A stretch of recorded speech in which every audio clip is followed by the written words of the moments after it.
Welcome to episode 77 of the Hail Mary podcast. I'm A. Toves, and I'm joined by my husband, the Toves. We're back to recap the men's and women's basketball season. Let's get started. Given the news, I suppose we should start with men's team, huh? Yeah, we should. Well, shortly after the loss in the first round of the American Conference tournament to Temple, Dr. Campos announced that she would not be renewing Steve Henson's contract. Given that the team finished 11-20 overall and 5-13 in conference play, I don't think the news came as a surprise to anyone. No. Steve Henson ended his career at UTSA with a record of 110-143 overall. He wrote a very nice goodbye post to Roadrunners fans, and I think everybody appreciated how he handled the parting. Yeah, I agree. I think when you look back at Steve Henson as a fan, you have, I thought, like 3 courts of opinion, right? And 2 of them were just minorities. You had one minority that thought he's the worst coach in the world, and he's not. Yeah. He had a lot of whiffs, but he's not the worst coach in the world.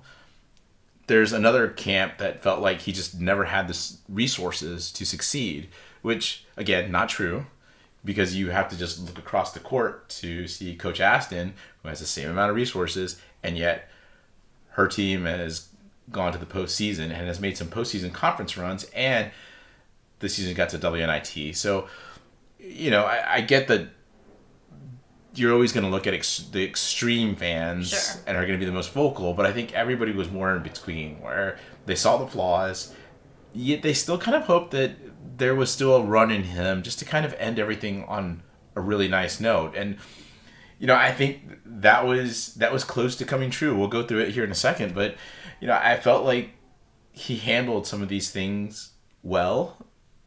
It just wasn't enough, and I've talked about it so many times with you, where it's like, it's when you're in college and you come out and you poop the bed right away because you got a bad grade on your first test. Now you have just a lot of stuff to make up, and that's just really what it's been like the last 3 seasons for Steve.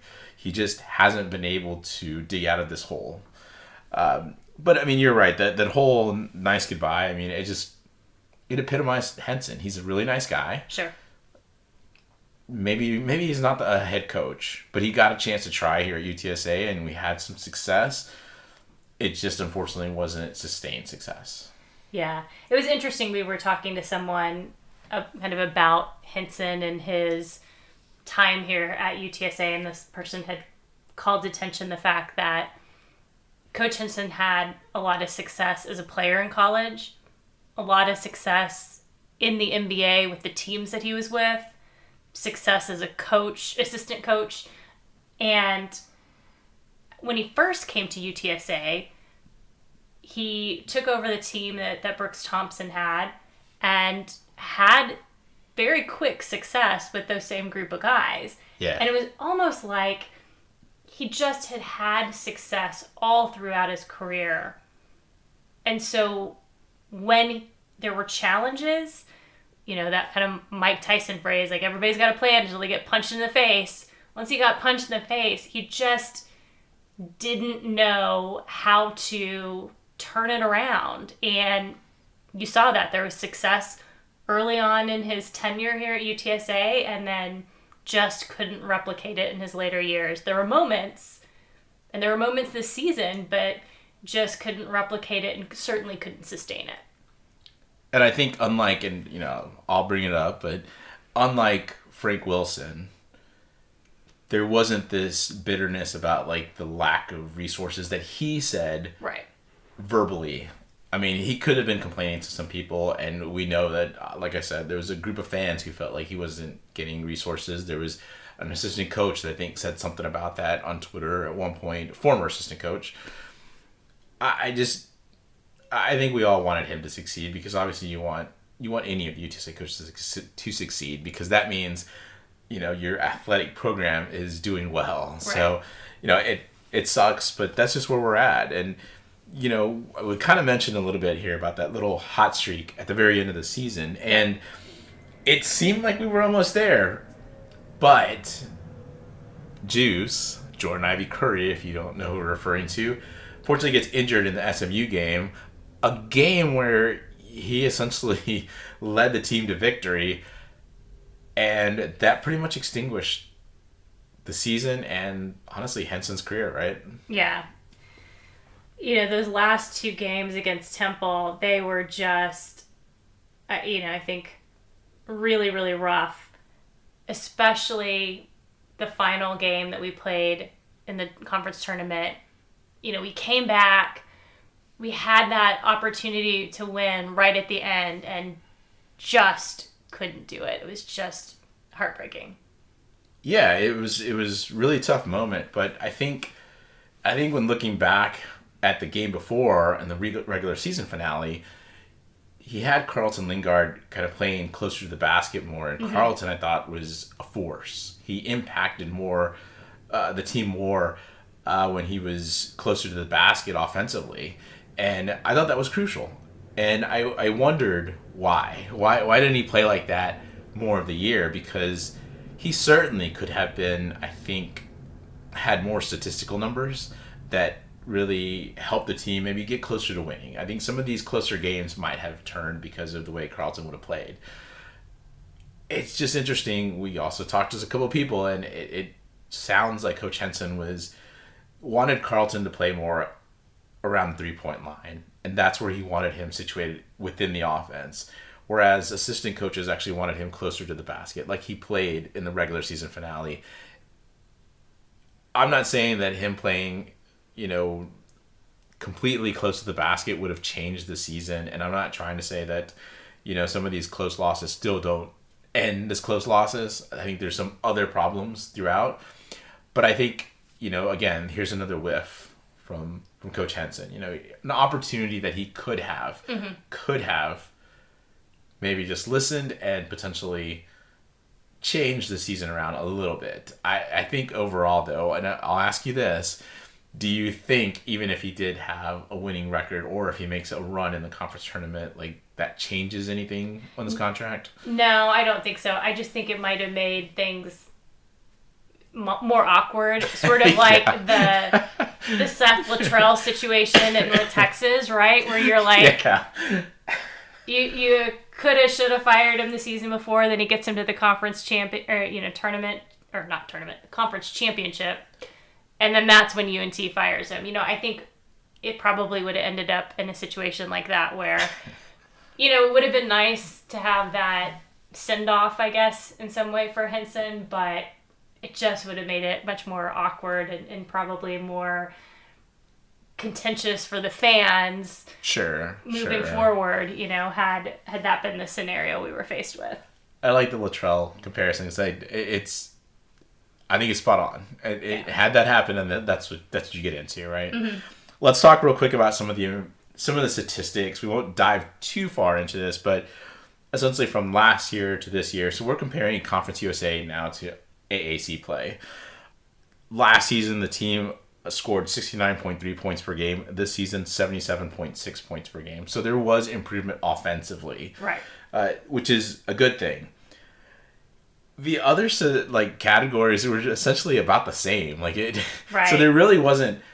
I struggle to say percentage of shooting, 3-point percentage. It really was very similar. Yeah, I struggle to say that there was a grand improvement, even though I felt like you had a more talented cast, right? Yes. It just, I guess it's tough to see that the two different casts have about the same numbers, and get essentially one more win, right? Had we taken this team in Conference USA, I think they probably would have had even more success in Conference USA. But the fact that we did, go up a level of competition, I think, is why, we still look at this group and say, I think these were more talented players. They had a little bit more success offensively and in terms of their overall win rate, but still not that measurable success because we did go up a level of competition. Right. I will say, though, the Conference USA teams were the ones who were pretty strong within AAC play. Okay. I get South Florida is sort of the anomaly there, but for the most part, you expected Memphis to play better. They didn't. They weren't as good as as we thought they were going to be. Fair FAU kind of struggled a little bit, even though they were Conference USA last year. They struggled a little bit. So it was kind of interesting to kind of see the dynamic, I think, for both the men and women here, where it just felt like Conference USA did add something. Mm-hmm. And I think we're going to see that throughout more sports, where you see Conference USA, it was seen as sort of just added all these schools, yet there were still, I think, more talented teams that I think that we were given some of these other teams credit for. Yeah. Here's where I think the problem comes is that defensively they're giving up 76 points per game last season. This past season they gave up 81 points per game. That's still a deficit in terms of, offense to defense. It's in the negative, but you did close the gap at least a little bit this season, where you're, like I said, you're averaging about 77 points per game. You're giving up 81. It did give you closer games where I think situationally, again, you've got situational moments, and that's where the team struggled with again, which was another unfortunate characteristic around Steve Henson teams, where it just seems like those crucial situational plays just never came through for him. Right. We talked a lot about Juice throughout the season. I do think not having him in the early non-conference play really did hurt this team, because you saw how some of those dynamics changed once he was able to play, he was eligible. And some of those games that we were so frustrated that we lost, that really weren't against good teams or great teams by any stretch of the imagination, I think he could have made a difference had he been playing at that point. But again, not enough to really turn the whole narrative. Right. But again, you could go down the whole black hole of, well, maybe he gets one of the opposing players in foul trouble when he does some of these other things. It's always going to be that what if game. Sure. Unfortunately, though, I still don't think that it necessarily completely improves the season. But it hurt at the end of the season when they were on the roll. I probably hurt just as much at the beginning. So we've talked a little bit statistically about, again, offensive and defensively. And I didn't really mention the other stuff, defensively statistics, because it's about the same thing. Much like the offensive statistics, you've got the same defensive statistics as well. So not a lot changed, just the scoring. Now we look at a different number, and this one is one that has bugged you for a while, I think, because it's perplexed you so much. Yeah. When you look at the attendance for men's basketball, I find it sort of as this conundrum. And I think I've described it that way on the podcast before. When we looked at football as an example, and we saw the decline in the performance on the field, you saw a similar decline in attendance.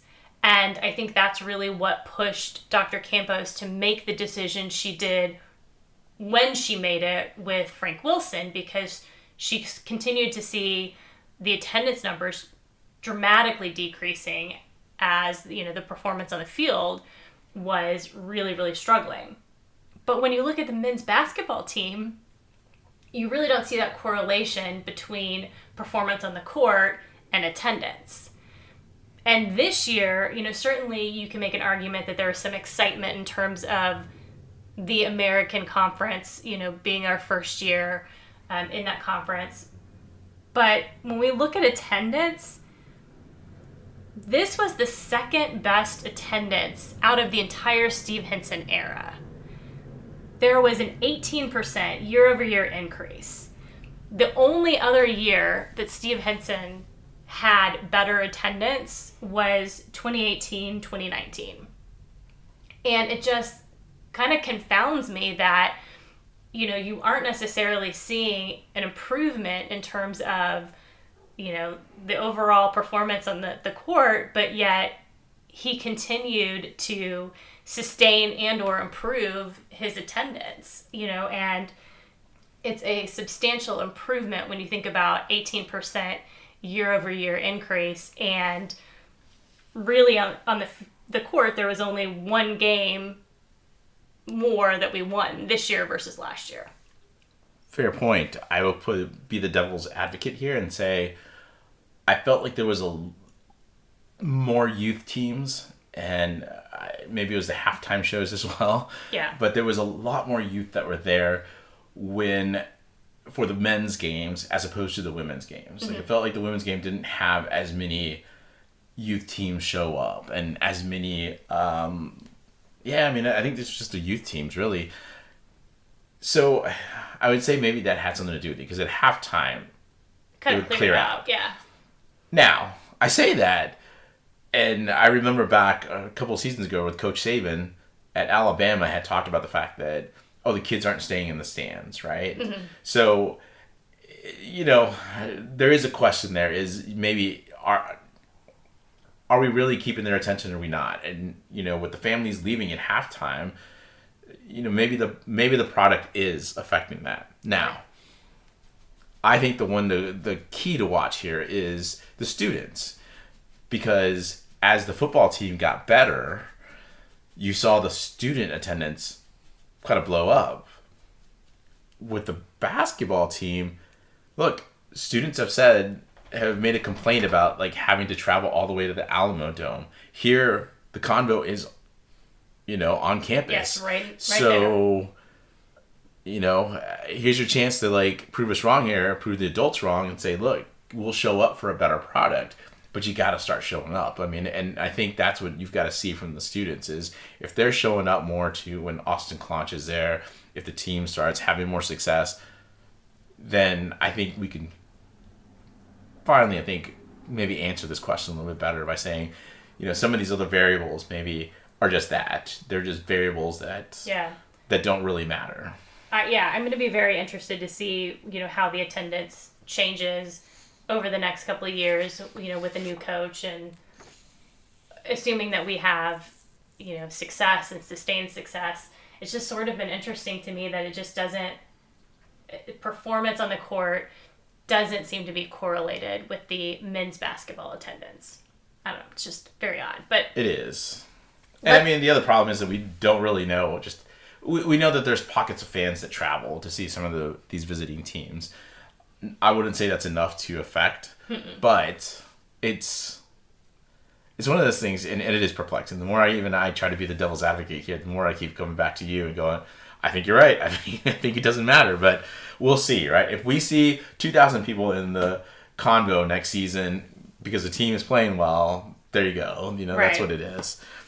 Speaking of which, though, we now have a new coach, as many have known now for a few weeks, Austin Clonch.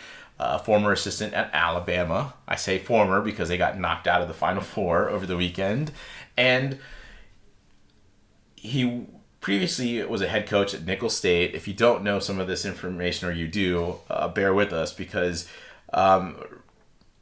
there's a lot of things to like about Coach Clonch. Yep. He's young, he's energetic.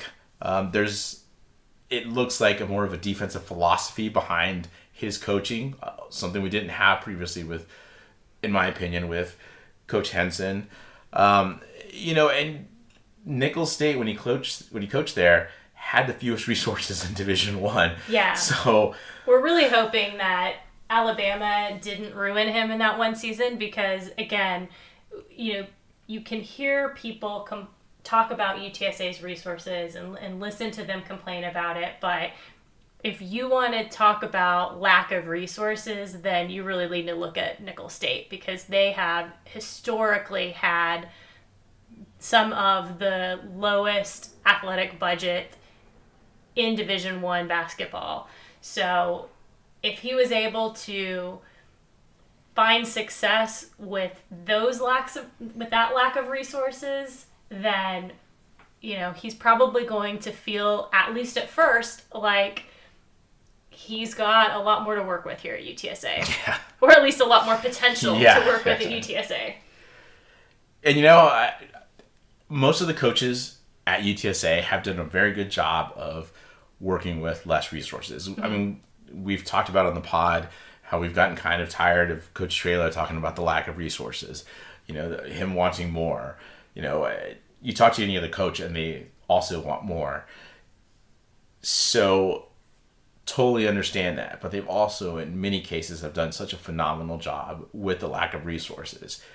obviously you get why they're asking for more, Mm-hmm. but to me, it doesn't necessarily mean if you get all the resources that That's you're 100% going to Yeah, translate to it's- success on the court or Right. the field or the pitch or whatever you're talking about. Exactly.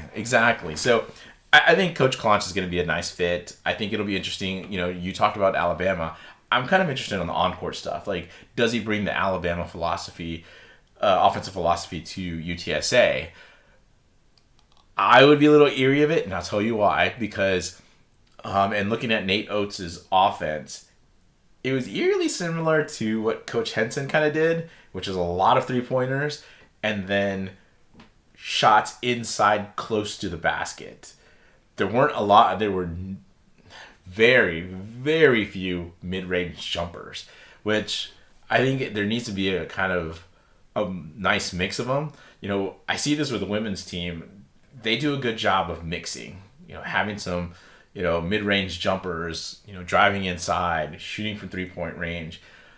But they don't seem to always just focus on one. And when they do, they have problems offensively, right? Mm-hmm. So I think it's just, we got to be careful here, and it'll be interesting just to see how Coach Clonch kind of sets up his offense. But we do have to say, if there is a red flag, Yeah. it's the conference tournament. He had a lot of success at Nichols in terms of the regular season. But when they came to conference tournaments, they struggled. And even when they were the number one seed going in his tenure, they did not win the conference tournament. And again, Southland is a one-bid conference, so you've got to win the conference tournament. Right. It doesn't matter what you did in the regular season to be able to, you know, make it to the NCAA tournament. He's gotten a little bit of a taste for it now with Alabama. I mean, he said in an interview I listened to today that this was his first time making it to the conference, or the NCAA conference tournament, or NCAA tournament, and he made it all the way to the Final Four. So must be easy, huh? Yeah. Hopefully he can do the same at UTSA. Yeah. I mean, and when we say red flag, I mean, obviously it's not something that we want to fester on. I think, especially with the American, there's probably going to be a good chance that you're going to have two bids. Right. But you obviously don't want to count on it. The conference tournament is what gets you the auto bid in every single conference. So that is something to, I would say, prioritize. Well, and frankly, you got to go into it having some kind of red flag, right? I mean, we can't just... Can't be perfect, right? You can't be perfect coming in. There's got to be something that we're concerned about because, you know, got to be realistic. All right, well, let's talk about the team that he could possibly have this season.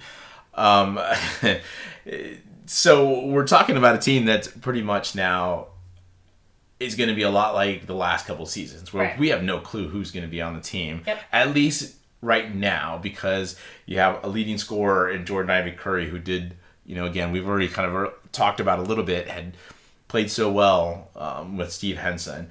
You have a guy like Christian Tucker, who was essentially kind of the heart of the team, you know, just brought this toughness on the court and was the on-court sort of leader. But then you got a sprinkling of other guys that now are in the transfer portal. Now, only one is committed to another school, Jordan Ivy Curry. He went to Virginia Tech.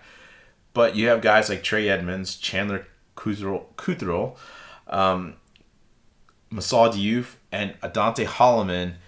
Some of those have formally entered the transfer portal. Others have talked about entering the transfer portal.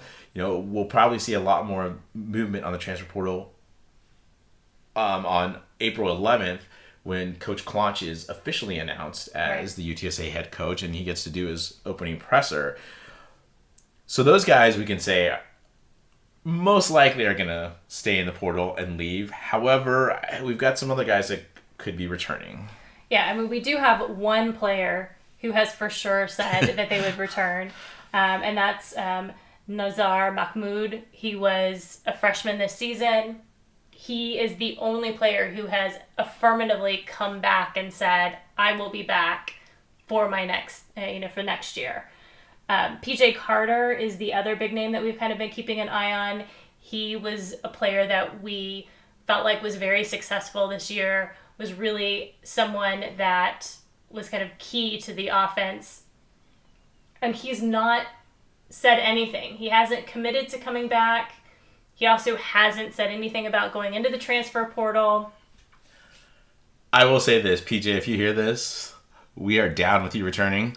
100%. Yeah, we would love to see you come back. I think there's some potential there, whether it's you coming off the bench, whether it's you starting. I think PJ needs to finish his career as a UTSA Roadrunner, and I just wanted to slip that in there in case he hears this. Yeah, absolutely. I mean, I think he's the big name to keep an eye on. Carlton Lingard, we believe, has another season of eligibility, although he did go through senior day. So I'm not really sure what his plan is. And then Dre Fuller, we believe that he could get a hardship waiver, but again, he'd have to go through and get a waiver for the season. He went through senior day. He may just be done playing basketball altogether. Yeah. Couple of other names to keep an eye on. Blessing Adesepe. I know I probably just butchered his last name. He didn't play this season. Most of you guys might know him as Bean from his little videos that he would do. Beans and cheese podcast, or kind of videos that he does with that he did. Bean and cheese, yeah. Yeah, that he did for UTSA athletics, which is fun. But he didn't play this season because of an injury. So, again, we haven't heard anything from him. Affirmatively hasn't entered the transfer portal. He's another player to really keep your eye on. JT Thomas, he was one who was in a situation very similar to Jordan Ivory Curry, where because of the 2-time transfer rule, couldn't play at the beginning, was given the opportunity to come back and play and chose not to. So really don't know if he has any intention of ever playing at UTSA, or even if he's really still enrolled and participating. Yeah, absolutely. And then there were 2 walk-ons. So, again, it's just a very fluid situation with the team. I mean,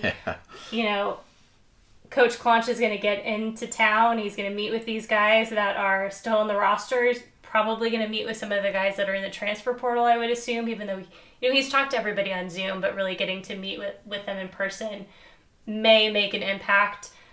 But, he may also not be interested in the guys that are in the transfer portal. He might feel like they've already made their decision. So really don't know what's going to happen over the next couple of weeks. But I think, the one thing that we can say definitively is that the team is going to look very different next season. Yeah. One way or the other. The other big thing that we really don't know a lot about at this point is who is Coach Clonch going to build his coaching staff with. There's been kind of this name that's popped up a couple of times when it comes to some JUCO offers where they've referenced a Coach Brooks. We have made some guesses or some assumptions that perhaps it's Joey Brooks, who previously worked with Coach Clonch at Nicholls State, but certainly that hasn't been announced. So right. Could be the wrong Coach Brooks, and or maybe that's just something that's been put out on Twitter that's not correct either.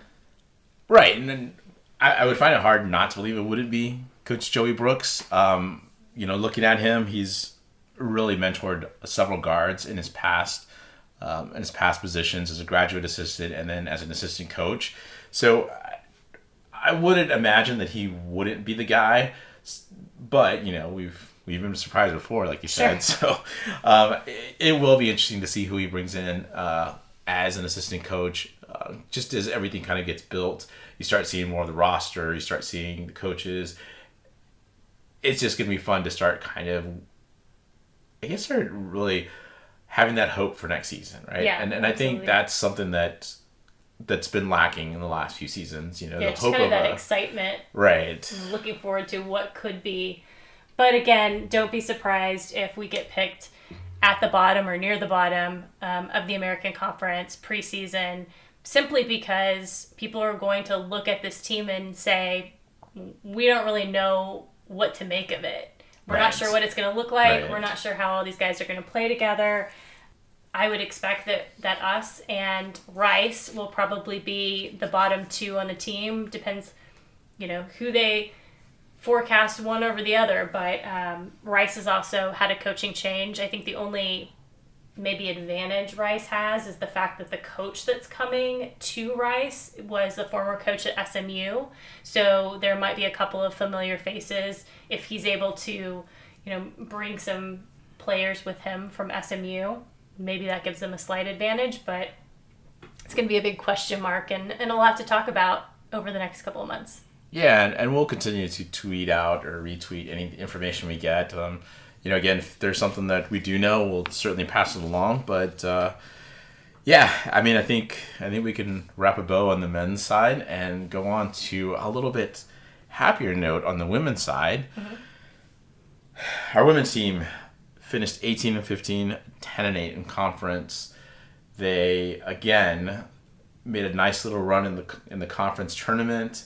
Got themselves into a postseason berth in the WNIT where they beat Northern Colorado at home. It was a fun, rollicking environment. Then they go up to Wyoming, and unfortunately, the altitude played a factor there. I was watching from Vegas.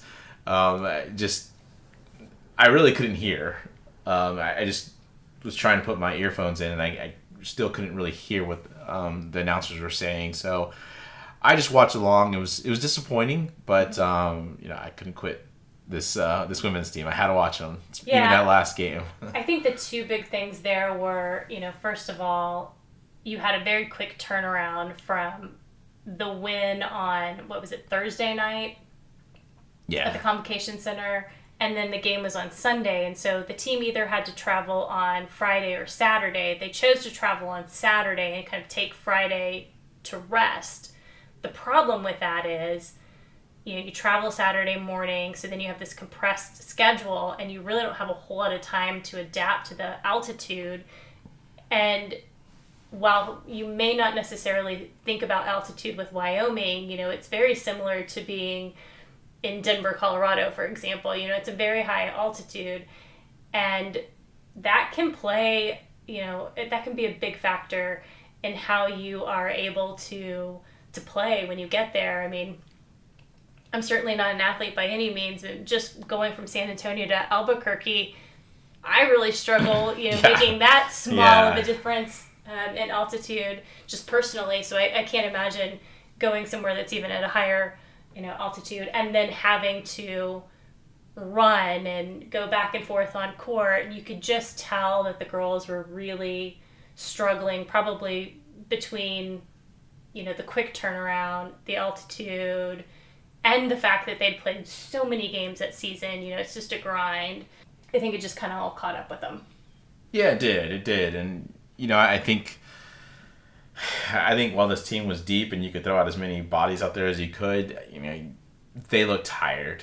They looked fatigued when I saw them on the court. And Wyoming was coming off of a bye. They were at home. They were really excited and motivated, and you could see that.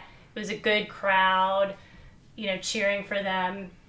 And frankly, we didn't really have hardly anybody there to support them because, last minute, Yeah, it's last minute. It was not, a cheap trip to make. So, I think it just kind of was that sort of culmination of all of these different factors. But overall, I think these ladies really should be very proud of what they accomplished this season. And I know it didn't end the way they wanted it to end in terms of going to the NIT versus the NCAA tournament. But at the end of the day, it was the first time UTSA women had won a postseason game. And that's something that you can't ever take away from this team. It's a lot like the bowl game, right? Like, when we went up to Owen McCown and we said, we want to take a picture with you. You're the first quarterback in UTSA history to win a bowl game. And he seemed kind of taken aback by it. But, I'm sure the women's team is probably kind of taken a little bit aback by that. But I'm with you. I think they should be proud. They should be proud of everything, all the work that they did, and everything when we talked about with Coach Aston in our last podcast episode just really hit home as you watch them play. There was so much grit. There was so much toughness. They've got some work to do. Mm-hmm. And I'm going to point out the fact that they've had some problems closing out games. Mm-hmm. And I think that's something that they get a little careless with when it comes to when they're on offense. They tend to kind of turn the ball over at times, a little too much, whether it's digging themselves in a hole against a good team like they did against Texas Tech early in the season. And then they came back and outscored Tech in the second half. By that point, they had dug such a hole that they just couldn't get out of it. Right. Same thing with Houston. Yeah, I was going to say, you read my mind. I guess that's why we're married, right? Houston was another big one, down by about 20 points, and we come back and should have won that game. And I say that because even Coach Aston said as much. But again, it's digging yourselves in holes, whether it's in the first half where it's an insurmountable lead or it's the second half where you just can't hold that lead. And it came to bite them a few times against UAB. They scored 22 points in the second half to lose by 1. Against Tulsa, which was one of those crushing losses that they talked about a few times where they were up and then essentially get outscored in the fourth quarter, by 8 points, and they lose by 4. It's moments like that where you forget that this team is young because half the team was young, but it's also frustrating because you've seen just the level that they can play at times and how they did close out some teams early in the season. It baffles you, but it's also it's college. Like that's exactly what happens, right? Just sometimes stuff just doesn't come through. But I would say that's something they work on. That's going to mean some more discipline on offense, some more discipline on defense. But there's a lot of girls that are now getting a year older, and that means more veteran savvy, hopefully. So let's talk about the bright spots on the roster. I'm going to start out with Kira White. The reason being is that as a departing senior, I thought that her leadership on the court was huge. And a lot of it, we even talked about it with Coach Aston, was that it wasn't necessarily in the points department where you saw her impact. It really was the playmaking. It was how she set up her teammates. It was grabbing that loose rebound. It was taking on the best player on the other team and defending them. It was those small things that aren't always going to get recognized. Right. And I'll get to that in a second. But you also had Alyssa Coleman. We've talked, I don't know how many times this season about her maturity, how she's improved on the court, where, she's really become a disciplined defender, and she's done such a just huge job on the boards. Blocks and rebounds are exactly where she has made her most impact. She knows her role, and she plays it well. And I said it to Coach Aston, obviously during our interview of her, but that was the thing. It's like these girls went and whatever they felt they could impact in the game, they did it, and they did it well. And that led to me to this winning season. But we cannot, I think, go on in terms of bright spots without mentioning Jordan Jenkins. Absolutely. Her return was big for this team. It gave them, honestly, that late season jolt that I think they needed. Obviously, the best player in CUSA last season. We know how good she is. I think that she was a lot like Juice. You kind of wish, hers was because of injury, but you kind of wish that she had been there most of the season. Maybe this team grows up even that much more if Jordan's there. Yeah, I think there's kind of two different ways to look at it, right? That could be true, but then I think on the flip side, her absence forced some of these other players that I know you're going to get to really grow, and maybe even in some ways, Alyssa and Kira to reevaluate what their roles were. And yes, I wish she would have come back sooner, but I'm kind of glad that she missed part of the season just because I think that allowed for the development in the rest of the team. Yeah, and I struggled with that. And that's why, as I say it, I don't know. You're right. You can see it both ways. I guess ideally, I think you look at it and you think that they could still have that growth with her there. Right. But it is hard to kind of, I think, make that connection too. It's just, again, you look at this team and you just see so many parts. I know we've talked about just 3 veterans, but certainly other players like Haley Atwood, who, again, doesn't show up in the box score much, but her defense, her spark when she comes on the court. You had Nissa Sam Grant, who didn't really play all that much, but when she did, she was a nice tall presence in the paint for this team. So many players, but we just obviously have to go back to these freshmen because Absolutely. Adara Udo and Asia Proctor, talked about their praises throughout the season, and you talked about right now the fact that maybe they grow up because of Jordan's absence, and maybe that's the truth. I mean, Adara Udo, I think, was still going to see some more time. I thought she wouldn't, but as soon as you started watching her play, you're like, oh, and even Coach Aston said that, there was something special there. Yeah, it was interesting going back and listening, though, to preseason podcast last year. You had said, I think she will be a good addition, if she can find a way to get some time. And then, obviously once you saw her on the court, you felt like, okay, this is really, she's different, she's special. But again, with Jordan being there, maybe that playing time wouldn't have been as available, as it was. And, I think she kind of got thrown into it in a lot of cases because we needed her size, on the court. And, she stepped up to that challenge. I'll say it again. She didn't play like she was a freshman. I mean, No. I said throughout the season, I felt like the game just was slow to her. Mm-hmm. I mean, it didn't seem like it was going 100 miles an hour. Right. You saw it with other players at times where Mm-hmm. you saw that the game's going still really fast and they're trying to keep up, and it's like, let the game come to you, let it slow down, and then you'll reap the benefits. Right. Adara just never felt, I mean, she made some freshman mistakes, but she Sure. never felt like she was truly a freshman. She played more like she was a sophomore going to her junior year, Mm-hmm. in my opinion. Can't fail to mention the little guard, the spark, I think. Honestly, on the starting lineup for most of the season as well is Asia Proctor. Mm-hmm. I say little because she was big at times, and you forget that she's like 5'6", Mm-hmm. and that's why I'm saying that. There's just, she plays much taller than she really is, but she had so many big moments, much like Adara. Now, for Asia, to me, the game was still much faster than it was for, say, Adara, but I do think that she had some really good moments Right. where she stepped up. Absolutely. She hit some big shots. She made some big plays.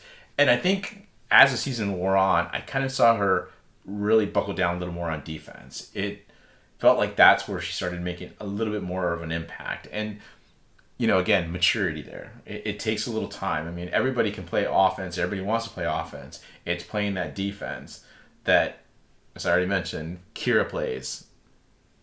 That type of defense is what's needed on this team. And to have Asia step up the way she did, was just incredibly important. Mm-hmm.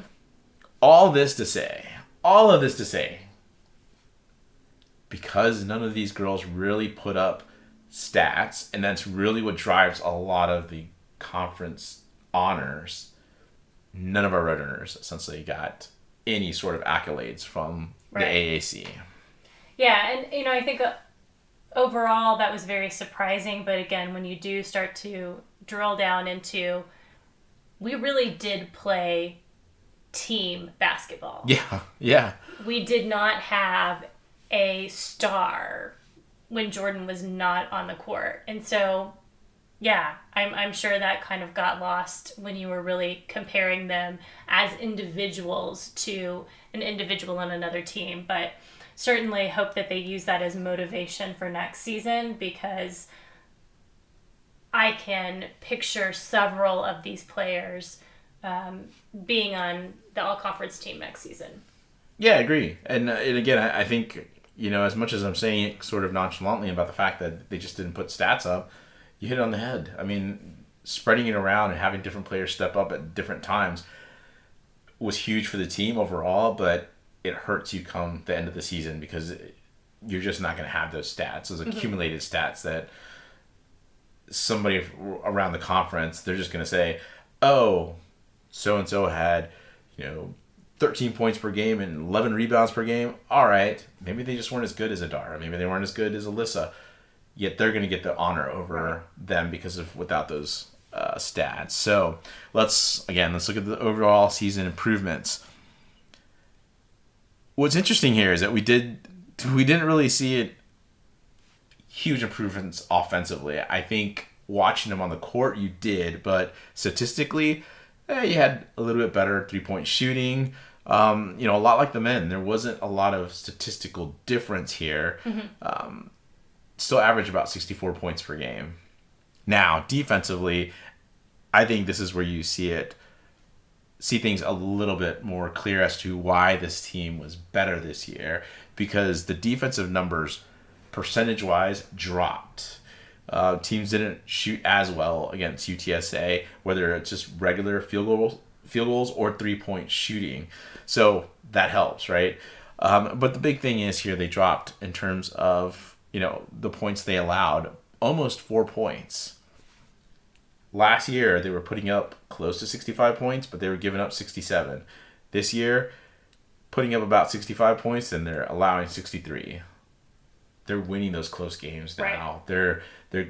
They are closing out some of these games, but when you see that they do close out some of these games, you wish they would close out more of them because they have that potential and the stats show it.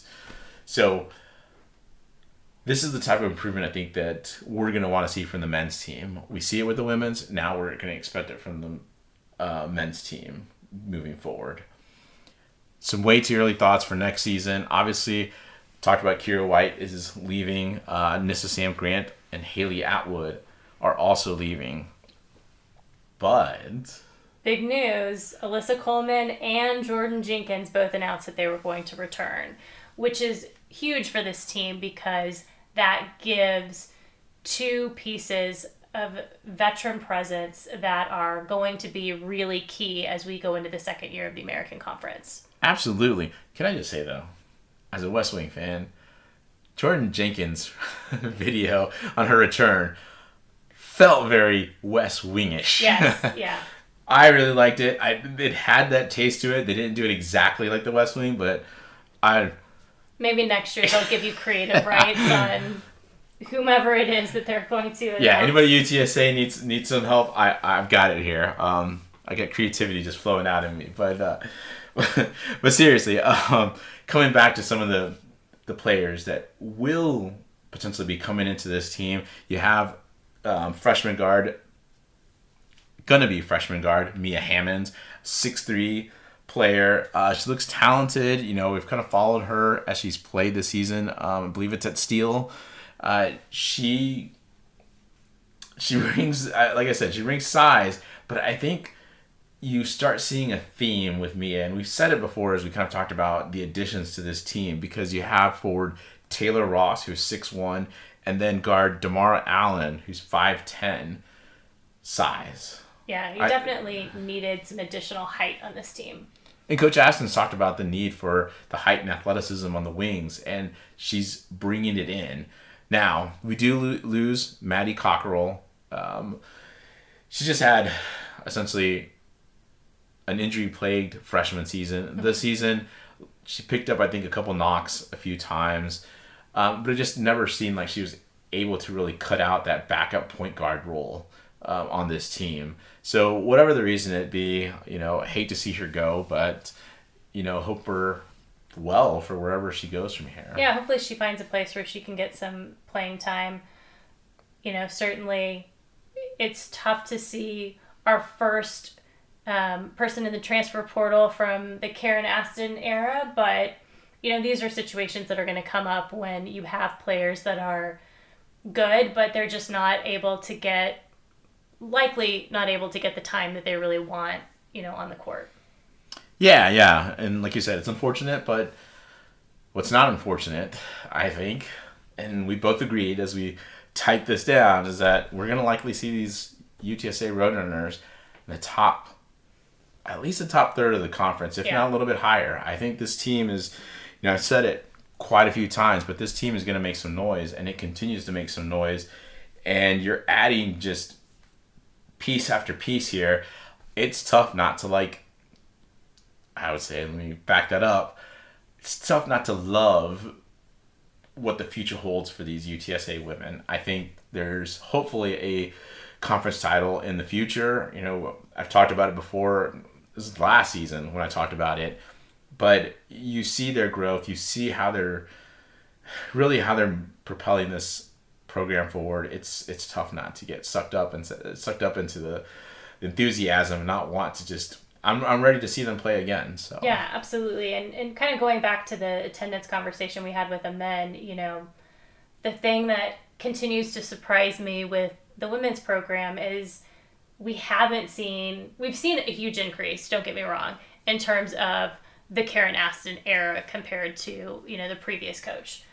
But I still feel like the fact that this season we only had a 7% increase year over year in attendance compared to the men that had an 18% increase is just very disappointing because, the women are averaging about 853 people at their games.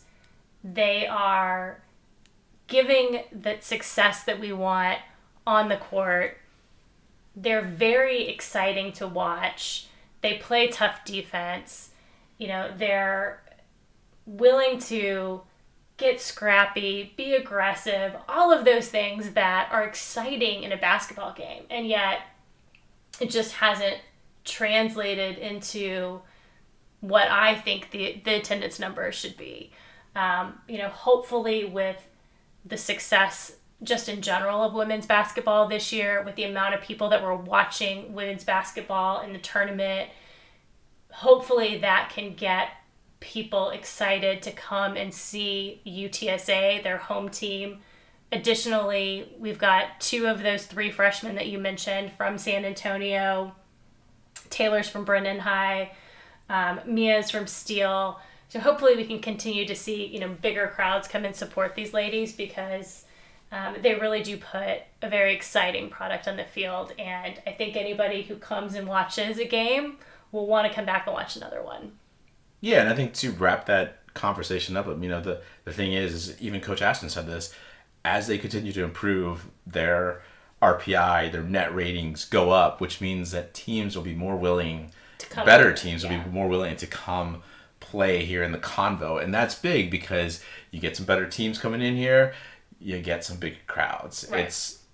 It's all going to really work out. So hopefully we continue to see these more success in the future. Absolutely.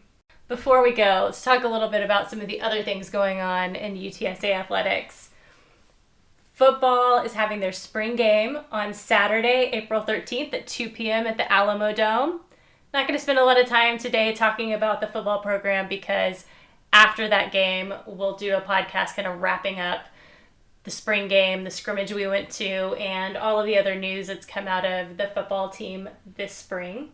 UTSA Giving Day is also coming up on April 9th and 10th. The athletics department has indicated that one of the areas of their greatest need is the Title IX Opportunity Fund. That is funds that are critical for providing female student athletes with the best opportunities for success, including things like cutting-edge equipment, team leadership training, and travel experiences to other countries.